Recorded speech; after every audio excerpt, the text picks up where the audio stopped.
Uganda banange olwaleero nfunye omukisa okujja wano ku media center okubawa imu esobodde okutuukiriza ku pulaani yaffe y'okumalawo obulwadde bwa mukenenya mu ggwanga. Nkolera mu kitongole kya Uganda AIDS Commission nga bwe mukimanyi President w'eggwanga yakwasa obuvunaanyizibwa ku kitongole kya Uganda AIDS Commission okukungaanya obuweereza okulaba nti obuweereza bw'okulwanyisa akawuka ka mukenenya butambulira wamu mu ggwanga lyonna, nti abantu bonna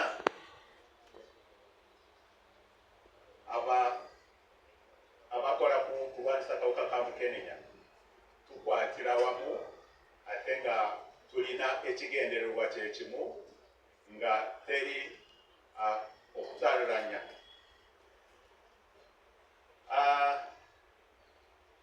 So omwaka guno era ng'ennaku z'omwezi 13 omwezi gwa Novemba ffe n'ebitongole byonna ebikwasaganyawo naffe okulwanyisa akawuka ka mukenenya tugenda okuba n'olukungaanya mu ofiisi ya President mulimu conference hall. Ate mu lukungaanya olwo tujja kutunuulira report gye tugenda kufulumiza eraga biki gye tusobodde okutuukiriza mu mwaka guno, biki ebitatambuddewo bulungi ebyetaaga okutereezaamu, ate kiki kye tulina okukola kye tusobola okukola okulaba nti tageti zaffe ze twali tuseetinze tugenda tuzituukiriza. So report gye tugenda okufulumya yegenda kubawa details, naye kyensobola okubawaako akatini Uganda reports zaffe zitulaga nti mu Uganda mulimu abantu akakadde kamu 49,000 abalina akawuka ka mukenenya, ate kwabo obutundu 92 ku 100 bamaze okukeberwa oba bamanyi nti balina akawuka ka mukenenya, ate nga obutundu 9 kwabo bali ku ddagala. Njagala kukakasiza Bannayuganda mwena nti okukebeza akawuka ka mukenenya n'okuteeka abantu ku ddagala, bw'ogenda mu ddwaliro lyonna mu nsonda zonna eza Uganda basobola okukebera ate basobola okuteeka ku obujanjabi okuteeka ku ddagala, ate basobola n'okuba nga buli mwezi oba oluvannyuma lw'emyezi 3 bakujjako omusaayi balabe oba akawukako kagenda kakendeera oba takakendeera, kye tuyita laboratory monitoring. So services weeziri, n'olwekyo njagala okusaba abantu mwena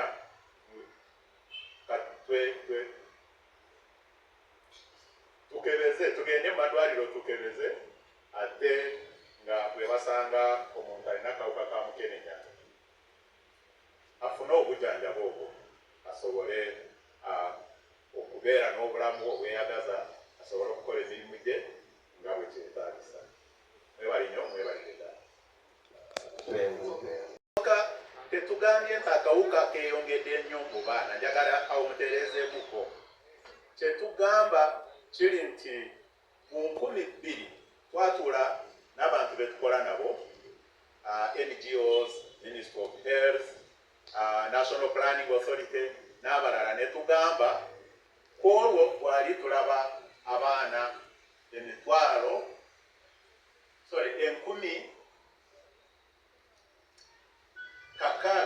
abaana 605 baafuna akawuka ka mukenenya mu mwaka ogw'2020. So ne tugamba bwe tugenda okutuukira mu mwaka 2025 abaana abo balina okuba nga bakendedde bali wansi wa 3,000. Naye kati we tuli abaana abo tebanabo okukendeera tulaba abaana 4,700 n'olwekyo bakendeera wabula tebakendeedde nnyo nga bwe kyandibadde kyetaagisa. So n'olwekyo kyetuva tugamba nti omuwendo gw'abaana abafuna akawuka ka mukenenya buli mwaka tegunabo gukyatweraliikiriza. Singa gugenda wansi w'3,000 era still kibi, naye twandibadde tugamba we are on track. Tujja we tugenda okutuukira mu 2023 tujja kuba tutuuse okumalawo obulwadde obwo okuva mu bamaama okugenda mu baana, naye tukyali mu 4,700. eyo speed si muntu kyekitegeeza. Ekyokubiri, njogedde ku nsonga ezireetera abaana oba bamaama okusiiga abaana baabwe akawuka ka mukenenya. Ekisooka ngambye nti abaana be tusinza okulaba mu madwaliro nga akawuka bakagye ku bamaama baabwe beabo bamaama abato abafuna olubuto ate olumala okufuna olubuto era n'asigala ng'abeera mu kwegatta n'abantu abangi oba okubeera mu bulamu obubateeka obulamu bwabwe mu katyabaga k'okufuna obulwadde bwa mukenenya. Kati bw'akafuna akawuka ng'olredi alina olubuto, risiki y'akawuka ako okugenda ku mwana ebeera waggulu nnyo okusinga oyo maama ayalina akawuka ka mukenenya n'afuna olubuto ng'olredi ali ku ddagala kubanga awo akawuka ka mukenenya kaba kali wansi. So kategori emu yeeyo nti maama abamu bafuna HIV ng'olredi bali lubuto ate nga tebali ku ddagala. We tugenda okuzuulira nti balina akawuka ka mukenenya ng'olredi bamaze okukasiga abaana. Kategori eddako beebo bamaama abafuna yes babadde bafuna ddagala ate kati bafunye olubuto oba bamaze okuzaala ate ne balekerawo okufuna eddagala ne baba nga tebakyajja mu madwaliro okunoona ddagala lyabwe. Eyo nayo kategori weeri. Ate bw'ozigata zonna ezo gatako naabo batajjira ddala mu ddwaliro kubanga nawo gye bali mulimu bamaama afuna olubuto n'atuuka okuzaala nga ye tagendangako wa ddwaliro. So bw'ogata abo bonna tugenda okulaba okukizuula ne tulaba nti abaana bakyafuna akawuka kuva ku bamaama baabwe bakyali waggulu naye omuwendo gukyali waggulu nnyo okusinga we twandibadde tukisuubira.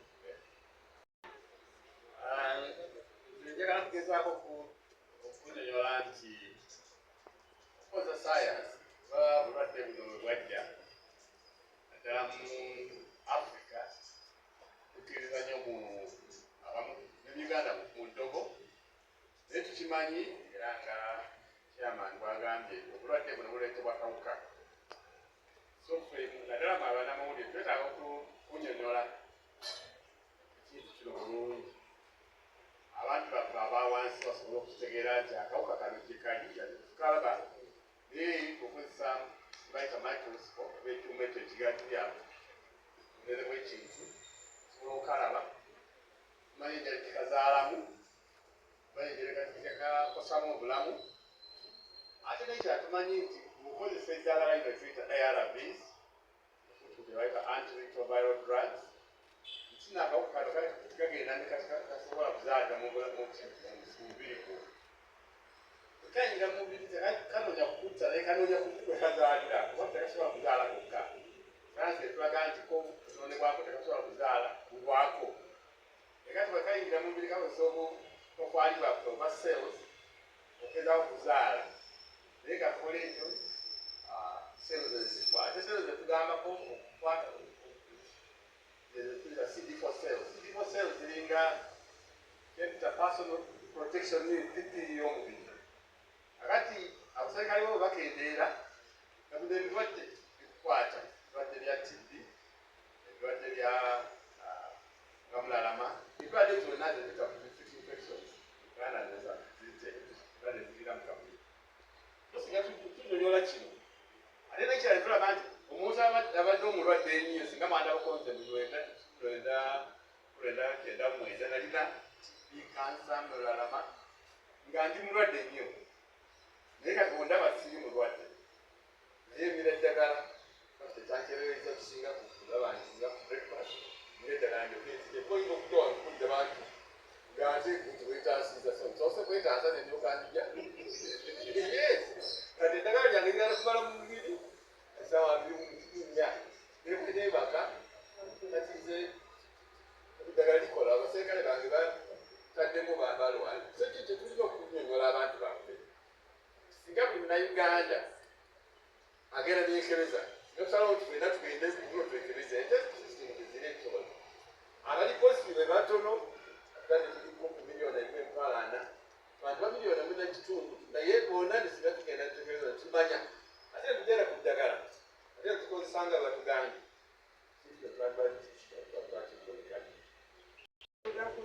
Fire bongolo lutaya kubanga tumanyi nti no fire bongolo lutaya y'omu ku abo